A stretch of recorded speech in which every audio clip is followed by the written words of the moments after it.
गोलवलकर की किताब जो बंच ऑफ थॉट में क्या लिखा है, उसका पहला शत्रु कौन है? मुसलमान। दूसरा कौन है? ईसाई। तीसरा कौन है? कम्युनिस्ट। लेकिन असली शत्रु जिसको समझता है उसके बारे में नहीं बोला कुछ भी। असली शत्रु दलित लोग हैं कि उनको तो रखना है बंगले में, हिंदू बंगले में रखना है, लेकिन कहाँ रखना है? ड्राइंग रूम में नहीं, स्टाफ क्वार्टर में पीछे। उसके वो असली शत्रु वो है, क्योंकि पढ़ा लिखा लोग वो इसको जवाब दे रहा है, वो मनुस्मृति को नहीं मानता है, वो समानता की बात कर रहा है, संविधान की बात कर रहा है, लिबर्टी की बात कर रहा है, वो है असली शत्रु। इसलिए संविधान अगर ख़त्म होगा तो सबसे ज़्यादा नुकसान दलितों का होना है। ये तो यहाँ है ना, मियाँ जी के ढाबे में तो वहाँ जाके करीम में तो सब पंडित जी भी खा लेते हैं, नहीं जी? अल जवाहिर, करीम, बढ़िया बढ़िया रेस्टोरेंट में सब खाते हैं। दलित का रेस्टोरेंट खुलेगा तो कोई जाएगा खाने? जाटव रेस्टोरेंट कहाँ गया? जाटव रेस्टोरेंट में कोई जाएगा खाने हैं? अल जवाहिर में तो चला जाता है, सब मेरे दोस्त जाते हैं, पर कहा जितने दोस्त हैं सब खाते हैं। संविधान को किससे बचाना है? पहला सवाल ये। क्या अमेरिका से बचाना है, इंग्लैंड से बचाना है, चाइना से बचाना है, बांग्लादेश से, पाकिस्तान से बचाना है? हाँ। किससे बचाना है संविधान?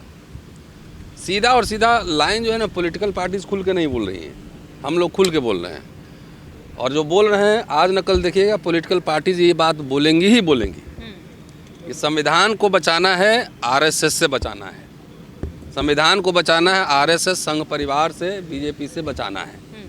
और ऐसा मैं क्यों कहता हूँ? मैं इतिहास का छात्र हूँ।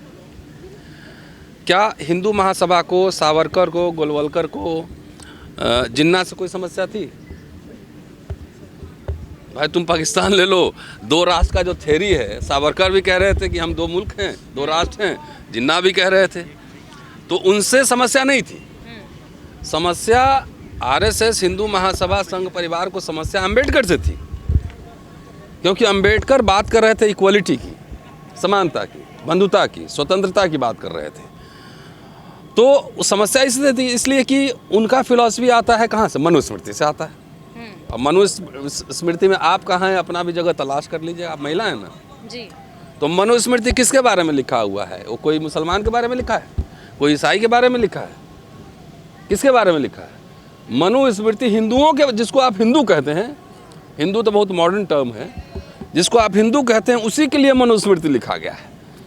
हिंदू महिलाओं के बारे में लिखा गया है, जो पिछड़े हैं, शूद्र अतिशूद्र हैं, उसके बारे में लिखा गया है। तो क्या लिखा गया है उसमें? कि आप जो है इतना बढ़िया जैकेट और जीन्स पहन के घूमेंगी, ये लिखा है उसमें? हाँ। कि आपको मुंह पे ताला बंद करके घर में रहना है, जब आप बच्ची रहेंगे तो पिता को मानना है, शादी होगी तो आपको हस्बैंड को मानना है, बुजुर्गियत में बेटा को मानना है, अपना स्वतंत्र कुछ भी नहीं। ये है ना। शूद्र का काम क्या है? वेद से आ रहा है जो आइडिया, पूरा मनुस्मृति में क्रिस्टलाइज करता है कि शूद्र का काम है तीनों वर्ण की सेवा करना। शूद्र में भी दो तरह के शूद्र बनाए, एक सत शूद्र, एक असत शूद्र, एक निर्वासित, एक अनिर्वासित, कि जिससे घर का काम लेना है बोला तुम तो बढ़िया शूद्र हो भाई, तू आ जाओ घर में काम करो। और जिसको दूर रखना था वो बोला असत शूद्र, इम्प्योर है। उसके बाहर भी एक है पंचम वर्ण है, गांधी जी जिसको पंचम वर्ण कहते हैं, जिसकी वकालत अंबेडकर के प्रमुख श्रोता जो है अछूत समुदाय रहे, वो वर्ण व्यवस्था के बाहर है। वर्ण व्यवस्था के बाहर आजकल तो सबको हिंदू बना रहा है, सब हिंदू हैं, बटोगे तो कटोगे हैं।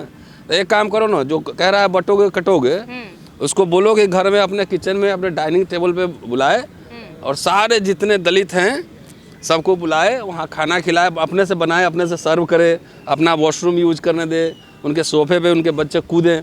अपने घर बुलाओ ना, हिंदू सब एक है। एक काम करो, आरएसएस के हेडक्वार्टर पे जाओ, अब बोलो कि सब जो है ना, सब लोग आओ यहाँ पर, सब लोग को हम भोज कराते हैं। तो समस्या क्यों सब बात कह रहा हूँ, समस्या थी अंबेडकर से थी।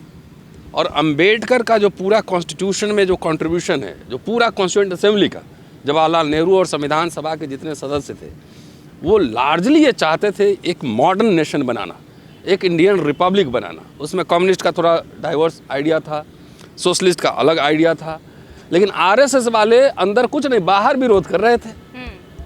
कह रहे थे कि संविधान भारतीय मिजाज के हिसाब से नहीं है, लिख रहे थे, अंबेडकर के पुतले जले, अंबेडकर के खिलाफ लिखे गए। कल्याण प्रेस ने तो खूब खुल के छापा, हीन जाति अंबेडकर। क्यों? क्योंकि इक्वलिटी की बात कर रहे थे। अब वो जो उस समय विरोध कर रहे थे चुप चुप के लिख के, और सब स्लीपर सेल की तरह हर पार्टी में रहता है। आरएसएस आज तक अपना मेंबर डिस्क्लोज क्यों नहीं करता है, मेंबर क्यों नहीं बनाता है? बोला कि सरकारी अधिकारी आरएसएस का शाखा में जा सकते हैं, तो जाओ, लेकिन सब अपना नाम लिखवाओ। तो जो लोग विरोध कर रहे थे वो आज सत्ता में है। तो संविधान के सारे प्रावधान धीरे धीरे संविधान खत्म करने की घोषणा नहीं होगी मैडम। संविधान का जो मूल भावना है, जो प्रावधान है, वो धीरे धीरे उसका पन्ने फाड़ दिया जाएंगे। उसमें जुडिशरी भी मदद कर देता है बीच बीच में।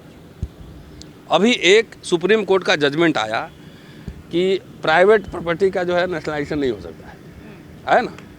अब एक बेंच का पूरा फैसला है जिसमें चीफ जस्टिस भी थे। ये क्या है?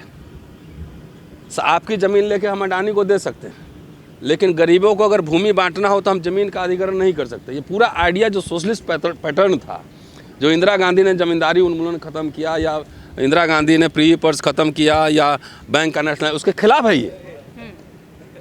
उसमें जिस लेवल पे कांग्रेस पार्टी को ही बोलना चाहिए था वो भी नहीं बोल पाई। मैंने आज अगर सुना होगा आपने तो मैंने क्या कहा है कि आप लोग को जोर से इंदिरा गांधी का नाम याद नहीं आता है। उसने जो इंदिरा गांधी ने जो किए थे काम, वो तो लैंडमार्क है पूरे भारत के इतिहास में।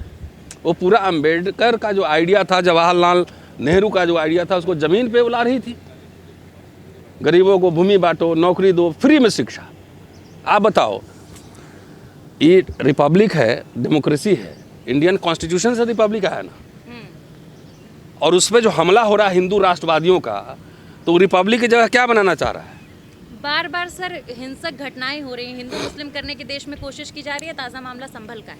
नहीं, वो तो करेगा ही करेगा। इसमें हम बार बार आप लोग को ये बात कह रहे हैं कि बिल्ली को दे रहे हैं कबूतर की रखवाली। आप आरएसएस बीजेपी से उम्मीद क्यों करते हैं कोई नहीं करेगा? उसका यूएसपी यही है। गोलवलकर की किताब जो बंच ऑफ थॉट में क्या लिखा है, उसका पहला शत्रु कौन है? मुसलमान। दूसरा कौन है? ईसाई। तीसरा कौन है? कम्युनिस्ट। लेकिन असली शत्रु जिसको समझता है, उसके बारे में नहीं बोला कुछ भी। असली शत्रु दलित लोग हैं कि उनको तो रखना है बंगले में, हिंदू बंगले में रखना है, लेकिन कहाँ रखना है? ड्राइंग रूम में नहीं, स्टाफ क्वार्टर में पीछे। उसके वो असली शत्रु वो है, क्योंकि पढ़ा लिखा लोग वो इसको जवाब दे रहा है। वो मनुस्मृति को नहीं मानता है, वो समानता की बात कर रहा है, संविधान की बात कर रहा है, लिबर्टी की बात कर रहा है। वो है असली शत्रु। इसलिए संविधान अगर ख़त्म होगा तो सबसे ज़्यादा नुकसान दलितों का होना है। ये तो यहाँ है ना, मियाँ जी के ढाबे में, तो वहाँ जाके करीम में तो सब पंडित जी भी खा लेते हैं, नहीं जी?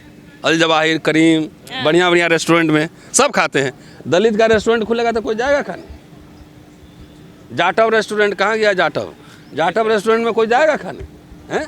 अल जवाहिर में तो चला जाता है, सब मेरे दोस्त जाते हैं, पर का जितने दोस्त हैं सब खाते हैं। अल करके रख रहे हैं, जो नॉन मुस्लिम है वो भी तो अल करके रख रहे हैं। तो मुस्लिम ब्रांड है, वो तो अपना काम कर लेगा, मुर्गी पाल लेगा, अंडा निकाल लेगा, मैकेनिक बन जाएगा, दर्जी बन जाएगा, रेस्टोरेंट चला लेगा। ये दलित लोग कहाँ जाएगा? इसके पास ना जमींदारी है, ना पैसा है, ना इंडस्ट्री है, कुछ नहीं है, सिर्फ एक नौकरी है। नौकरी खत्म, खेल खत्म।